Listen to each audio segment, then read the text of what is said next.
안녕하십니까. 갤라호른입니다. 애널리스트가 아닌 트레이더의 눈으로 시장을 바라보는 갤라호른은 투자자 여러분께 구체적인 매매 신호를 제공하기보다는 투자자들이 시장에 대한 이해와 통찰력을 갖는 데 도움을 드리고자 합니다. 따라서 이 보고서는 투자하는데 참고용으로만 활용해 주시기 바랍니다. 이번 달 들어 유로 달러 통화상의 조정이 깊어지고 있습니다. 유로 달러는 4시간 차트에서 120일 지수 이동 평균선을 간단히 하향 돌파한 데 이어 주간 차트의 120일 지수 이동 평균선 아래로 내려간 채 하락 추세를 이어가고 있습니다. 지난해 가을 주간 차트에서 V 패턴을 형성하고 강하게 상승하던 유로는 이제 주간 차트에서 이중 천장형 패턴을 형성하며 하향세를 그릴 기세입니다.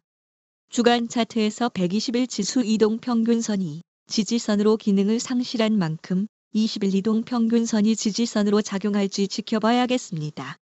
이번 주 유로화는 이미 20일 이동 평균선 아래로 하락했는데 이번 주 후반과 다음 주에 21선 위로 반등할지 살피고 유로화의 추세를 결정해야겠습니다. 4시간 차트와 1시간 차트에서 유로 달러 통화상은 하락 추세가 뚜렷한 형편입니다. 지지선으로 작용할 것 같았던 120일 지수 이동 평균선이 단번에 무너진 걸 보면 이번 하락 추세의 세기를 확인할 수 있습니다. 오히려 1시간 차트에서는 120일 지수 이동 평균선이 저항선으로 작용하고 있어 단기적으로 하락세를 피할 수 없을 것으로 보입니다.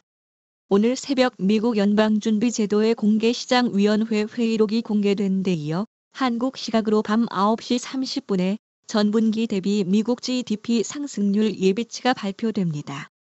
결과 발표에 따라 유로 달러가 어떻게 움직일지 주시해야겠습니다.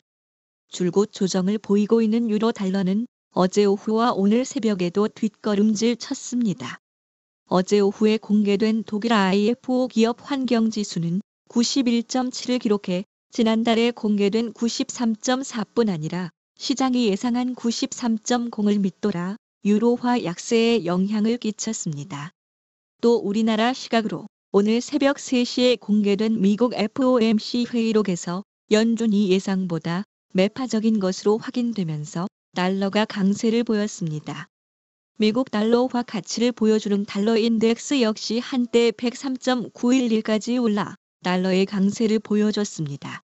목요일 새벽에 공개된 5월 미 연방공개시장위원회 FOMC 회의록에 따르면 추가 금리 인상을 놓고 연준 위원들 사이에 이견이 있었습니다. 연준은 지난 5월 회의에서 기준금리를 5.0%, 5.25%로 0.25%포인트 인상하면서 정책 성명에서 추가적인 정책 강화가 적절할 것이라는 표현을 삭제해 당시 시장에서는 앞으로 연준이 금리 인상을 멈출 것으로 받아들였는데 연준 위원들은 이를 경계하는 목소리를 높였습니다. 연준 시각을 대변하는 크리스토퍼 월러 이사도 매파적인 발언을 이어갔습니다. 그는 인플레이션이 둔화하고 있다는 조짐을 확실히 확인하기 전까진 금리 인상 중단에 대해 부정적인 의견을 감추지 않았습니다. 오히려 그는 오는 6월 추가 금리 인상 가능성을 시사했습니다. 연준에서 대표적인 매파 인사인 제임스 블러드 세인트루이스 연방준비은행 총재는 며칠 전 올해 연준이 추가로 0.25%포인트씩 2번 더 금리를 올려야 한다고 주장했습니다. 연준의 금리 인상 중단 가능성을 시사한 닐 카시카리 미니애폴리스 연은 총재도 금리 동결을 과도하게 해석해서는 안 된다는 입장을 거듭 강조했습니다. 그는 6월 인상 여부에 대해 현재는 6월 인상과 인상을 건너뛰는 두 가지의 선택지가 모두 접전인 상황이라고 말했습니다. 하지만 제롬 파월 연준 의장은 지난 주말 금리 인상을 일시 중단할 가능성을 강하게 내비쳤습니다. 그는 한 컨퍼런스에서 은행 리스크와 관련해 신용 여건이 영향을 받고 성장과 고용, 인플레이션에 부담을 줄 수 있다며 목표 달성을 위해 정책 금리를 많이 올릴 필요가 없을 수도 있다고 말했습니다. 파월 의장은 연준의 꾸준한 금리 전망과 시장의 금리 인하 기대 사이의 격차는 인플레이션 경로에 대한 기대가 다르기 때문이라고 지적했습니다.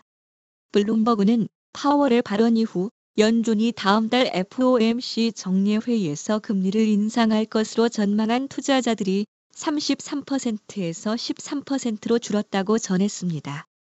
한 전문가는 앞으로 나오는 경제지표 결과를 평가하기 위해 다음 달에는 금리 인상을 멈추는 게 파월의 기본 시각이라고 분석했습니다. 다만 파월 의장 역시 높은 인플레이션이 지속되는 점에 우려를 표했습니다. 미국 행정부와 의회 간의 부채 한도 협상은 아직 타결에 이르지 못하고 있습니다. 미국 연방정부의 채무불이행 시한이 6월 1일로 정해진 가운데 시간은 다가오고 있지만 협상은 교착 국면을 벗어나지 못하고 있습니다. 하지만 협상이 결렬돼 미 행정부가 디폴트를 선언할 가능성은 희박해 보입니다. 디폴트 시한을 지나 협상이 타결돼 며칠간 행정부가 혼란을 겪을 순 있겠지만 미국 정부에 대한 신뢰를 갉아먹는 행동은 누구도 하지 않을 게 뻔하기 때문입니다. 다만 협상 진행 상황에 따라 미국 증시는 물론이고 외환 시장이 출렁일 수 있어 이에 대한 준비가 필요하겠습니다. BMO 캐피털은 5월 FOMC 회의록에서 가장 두드러진 주제는 지역은행 위기에 따른 신용경색 영향에 대한 집단적 주의와 불확실성으로 평가했습니다. ING의 전략가 프란체스코 페솔레는 이번 주 달러의 강세를 전망하면서 시장은 부채 한도에 대한 협상과 동시에 연준이 금리 인하를 철회한 대목을 주목하고 있다고 지적했습니다. 그는 이러한 것들이 궁극적으로 달러화에 긍정적인 것으로 입증되고 있다고 강조했습니다. 연준의 입장에도 불구하고 시장은 올해 기준 금리 인하를 내심 기대하고 있는데 미국 중소지방은행발 위기감 때문입니다. 그래서 금리 인하를 기대하는 시장과 과도한 기대를 차단하려는 연준 간의 줄다리기가 이어지고 그에 따라 시장 변동성이 커질 수 있다는 전망도 제기되고 있습니다.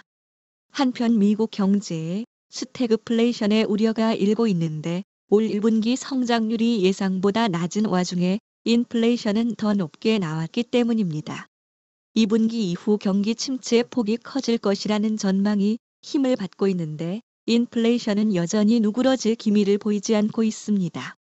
한 조사에 따르면 미국이 경기 침체에 따를 가능성을 65%로 보고 있는데 중국은 12.5%, 한국은 30%로 조사됐습니다. 갤라호른에서 제공하는 보고서는 참고용으로만 활용해 주실 것을 다시 한번 말씀드리며 투자에 대한 책임은 전적으로 투자자 자신에게 있다는 점을 유념하시기 바랍니다. 궁금하신 점 있으면 아래 댓글이나 이메일, 메신저 등으로 문의하시면 갤라호른이 아는 한도 안에서 답변 드리겠습니다. 지금까지 갤라호른이었습니다. 감사합니다.